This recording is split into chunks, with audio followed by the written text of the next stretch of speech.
The topic of queerness and sexualities has been underrepresented in the film industry. For the majority of history, these topics have been considered taboo and subsequently ignored or forced out of the public eye. Films that challenge this notion have become great examples for future filmmakers and have been successful in influencing culture toward a more accepting future for all people. The films Colette, We the Animals, and Disobedience have left their mark in the film industry as amazing representations of the struggles and challenges of queer individuals, empowering their viewers to seek out and discover their own identities. In addition to queerness as a common thread between these three movies, I also noticed the presence of male supremacy as another connective theme between them. Toxic masculinity and the idea of a dominant gender plague all three movies differently, as they all take place in different parts of the world and involve very different conflicts and plot lines.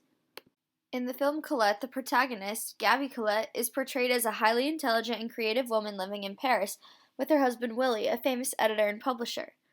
We see right away the dynamic between the couple being one of dominance and submissiveness. Throughout the movie, it's undeniable that Willie's expectations of his wife are very controlling and unfair, even locking her in a room until she produces more pages. The theme of male supremacy is quite obvious when observing the nature of Colette and Willie's marriage. As a woman, Willie makes her feel as though she owes him loyalty and compassion even though he does not treat her as such.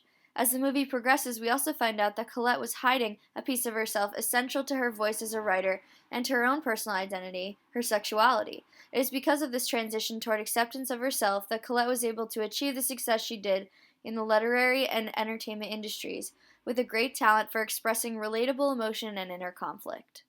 Colette's queerness becomes more and more apparent as she gains confidence and security in her identity. The film portrays her sexuality through her evolving choice in wardrobe, sexual partners, and discussion of her novels.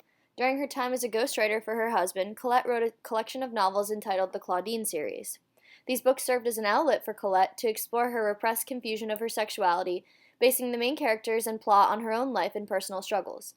As the series gained popularity, Colette was able to draw confidence in her own identity through the public acceptance of her novels and eventually began seeking out women as a sexual interest rather than men.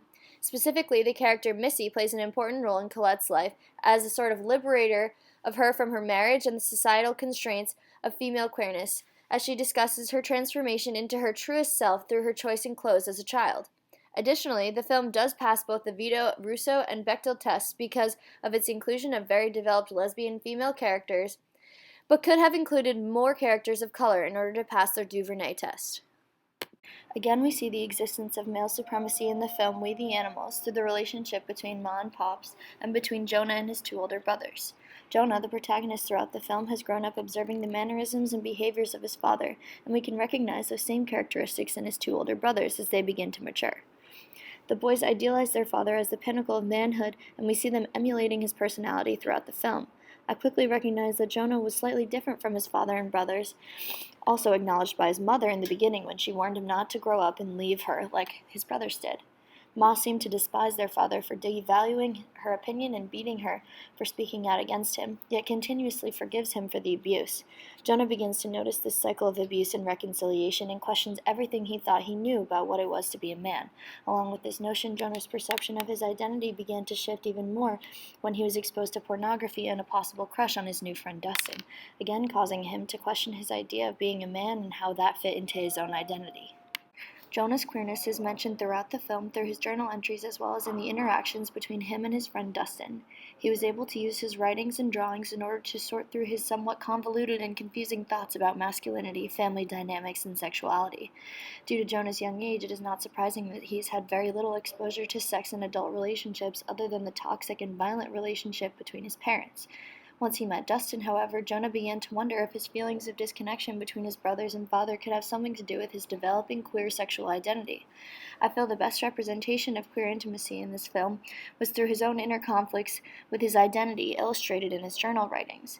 Jonah utilized his journal as a way to explain things to himself in a more familiar manner, without fear of judgment, harassment, or humiliation. We the Animals does a great job of portraying racial and sexual diversity, passing both the Duvernay and Vito Russo tests, but it has very little elaboration on female characters and therefore does not pass the Bechdel test.